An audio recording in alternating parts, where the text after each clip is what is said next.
Good morning students, 8th class. आज हम जो है आपका सेकेंड लेसन दूसरा पार्ट है जो हमारा वर्ण विचार, इसका जो है अध्ययन करेंगे। वर्ण विचार में क्या बताया गया है, देखिए हमने पहले भावों और विचारों को हम अपने भाव या विचार प्रकट करते हैं, अभिव्यक्त करते हैं। उसका साधन क्या है, उसका माध्यम क्या थी, भाषा। लेकिन भाषा की सबसे छोटी इकाई जो हम बोलते हैं, अपने विचारों को अभिव्यक्त करते हैं या समझते हैं, उसकी भाषा की सबसे छोटी इकाई क्या है स्टूडेंट्स? ध्वनि। ध्वनि है। देखिए हम कोई भी शब्द बोलते हैं, देखिए सूरज, सूरज के अंदर अनेक प्रकार की ध्वनियाँ प्रयोग की हुई हैं। देखिए स, उ बड़ा हुआ तो उ, र, अ, ज, अ, सूरज। तो ये अनेक प्रकार की ध्वनियाँ हैं। इन ध्वनियों के टुकड़े नहीं किए जा सकते। ये ध्वनियाँ ही तो क्या हैं? वर्ण हैं। ठीक है। तो क्या कहा गया है कि हम जो भाषा बोलते हैं, उन भाषा को लिखित रूप में प्रकट करने के लिए उन ध्वनियों के लिए निर्धारित प्रतीक चिन्ह जो होते हैं, जो भाषा के अंदर ध्वनियों के लिए प्रतीक चिन्हों को क्या कहते हैं? हम वर्ण। हम जो भाषा बोलते हैं उसके लिए ध्वनि चिन्हों के लिए निर्धारित जो प्रतीक चिन्ह होते हैं उसे बोलते हैं हम वर्ण। और ये भाषा की क्या होते हैं? सबसे छोटी इकाई। इसके वो टुकड़े नहीं हो सकते। देखिए स है, क्या स के टुकड़े हो सकते हैं? हलंत के साथ है, नहीं। अगर ये स पूरा होता तब हो जाते स हलंत के साथ जमा ए। लेकिन ये जितनी छोटी ध्वनि है, इसके आगे और टुकड़े नहीं किए जा सकते। ठीक है। जैसे कि पर्वत, प पूरा है, प अ, र आधा है, र आधा, व पूरा है, व अ व, त पूरा है, त पर्वत। तो वर्ण क्या है? सबसे छोटी ध्वनि है, सबसे छोटा है, भाषा की सबसे छोटी इकाई जिसके टुकड़े नहीं हो सकते। और इसकी परिभाषा क्या होगी कि भाषा हम जो बोलते हैं उसकी ध्वनियों के लिए कुछ निर्धारित चिन्ह होते हैं, प्रतीक चिन्ह, उसे क्या कहा गया है? वर्ण। ओके। नेक्स्ट है वर्णमाला। वर्णमाला क्या है? वर्णों के क्रमिक एवं व्यवस्थित समूह को वर्णमाला कहते हैं। वर्णों का क्रम से, देखिए आ ई उ री ए ऐ ओ औ, इन सब में क्या है? ये सब क्रमवार हैं। ये सब क्या है स्टूडेंट्स? क्रमवार। अगर ये क्रमवार नहीं होंगे तो ये वर्णमाला नहीं क्यों बनेगी? इसीलिए कहा गया क्रमवार और व्यवस्थित समूह। क्रमवार और व्यवस्थित समूह को क्या कहते हैं? वर्णमाला। Okay students.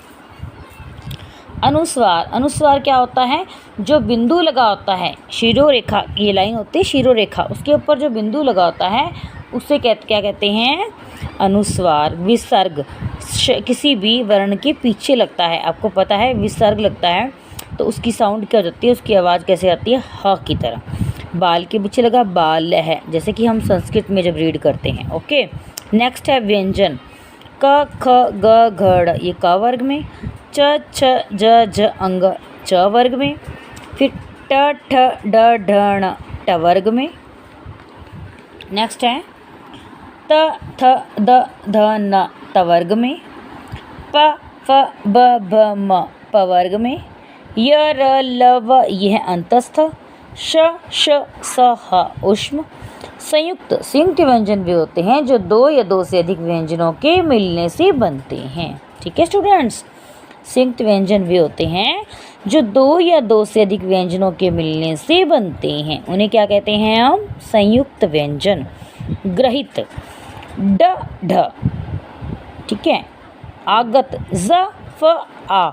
तो ये आगत क्या होते हैं? देखिए आगत व्यंजन वे होते हैं जो कि अन्य भाषाओं से आए हैं, उर्दू, फारसी, अंग्रेजी, दूसरी भाषाओं से आगत यानी आए हुए, दूसरी भाषाओं से जो शब्द आते हैं उन्हें क्या कहते हैं हम?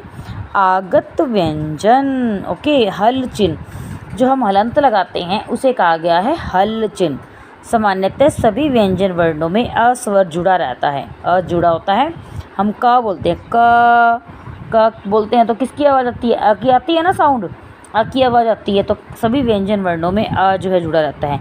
लेकिन जब कभी हमें स्वर रहित दिखाना हो क, तो क्या लगता है? क के साथ हलंत। ओके, सभी व्यंजन अपने मूल रूप तो इनका क्या होता है? हलंत के साथ ही होता है। आगे है हमारे वर्ण के भेद। हमने वर्ण देखा, वर्णमाला सीखी, वर्णों के भेद। वर्ण के दो भेद हैं, स्वर और व्यंजन। ठीक है, स्वर देखिए अ से लेकर के आह तक जो है हमारे क्या होते हैं? स्वर वे होते हैं जिनका उच्चारण करते समय हमें अन्य वर्णों की सहायता, जिन वर्णों का, हम क्या परिभाषा बनेगी हमारी? जिन वर्णों का उच्चारण करते समय हमें अन्य वर्णों की सहायता न लेनी पड़े। और वायु जो है, हम जब उसका उच्चारण करते हैं, हवा बिना किसी बाधा के अर्थात बिना किसी रोक के मुख से निकलती हो, उसे क्या कहते हैं? स्वर। और व्यंजन क्या होता है? व्यंजन वे होते हैं वर्ण जिनका उच्चारण करने में हमें स्वरों की सहायता लेनी पड़ती है, वो क्या कहलाते हैं? व्यंजन। तो देखिए स्वर क्या है हमारे? ए आ ई ऊ री ए ऐ ओ औ, ये सभी क्या है? स्वर। तो देखिए हमारा जो अंग और आहा है, अंग और आहा जो कि अंगूर में प्रयोग करते हैं, या विसर्ग आहा, ये जो है हमारा स्वरों में गिनती नहीं होती। अंग और आहा ऐसे हैं स्वर जिन्हें स्वरों में गिनती नहीं होती, ना ही व्यंजन में। तभी तो इनको अयोग वा, अर्थात इधर भी योग नहीं है, इधर भी योग नहीं है, फिर भी इनकी वाह है, इसीलिए तो इनका नाम पड़ा अयोग वाह। अयोग अर्थात योग में नहीं है, किनके योग में? न स्वरों में न व्यंजन में, इसीलिए इनका नाम पड़ा अयोग वाह, अर्थात किसी में भी इनका योग नहीं होता। लेकिन फिर भी दो क्या है? इन्हें अयोग वाह। इसीलिए हिंदी में री का उच्चारण, हमारी जो री होती है, इसका उच्चारण री के रूप में होता है। आपने देखा हम लिखते हैं जब कृषक, री लगाते हैं, री का उच्चारण होता है। तो देखिए उसके बाद हमारी आ की ध्वनि, आगत जो व्यंजन है, इसका क्या उच्चारण कैसे होता है? आ और ओ के बीच की साउंड। देखिए ये हमारा अंग्रेजी भाषा से जो आया है, तो इसमें क्या है? हमने कहा कापी, का के ऊपर लगाइए, ठीक है, तो आग क्या बन जाता है? कॉपी। Office, mall. लेकिन देखो ना तो ओ की साउंड आती है ना ए की, उन दोनों के बीच की साउंड आती है। देखिए अब आ क्या है? अंग्रेजी भाषा से गृहीत, अंग्रेजी भाषा से लिया गया स्वर है। ठीक है, देखिए अब स्वरों का वर्गीकरण, चार प्रकार से होता है। उच्चारण में लगने वाले समय के आधार पर, अर्थात जब हम उसका उच्चारण करते हैं उनमें समय कितना लगता है, उसके आधार पर। अनुनासिकता अर्थात उच्चारण के आधार के स्थान पर, उच्चारण स्थान का आधार कि उच्चारण स्थान का आधार क्या है, उसके आधार पर।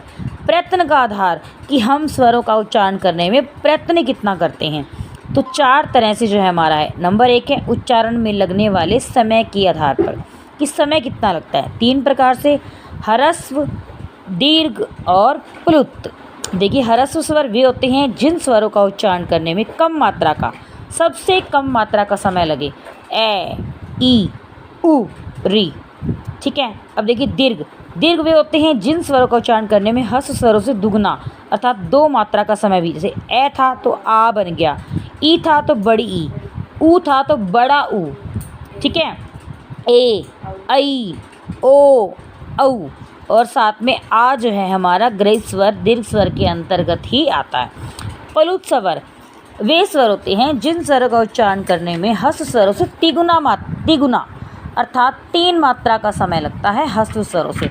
जैसे कि हम किसी को बुलाते हैं हे राम, हे प्रभु, ओम, लेकिन प्लुत स्वरों को स्वरों की श्रेणी में नहीं गिना जाता। ओके स्टूडेंट्स, इसके बाद हम अगली वीडियो में अगला टॉपिक जो है कंटिन्यू करेंगे। Okay students, bye.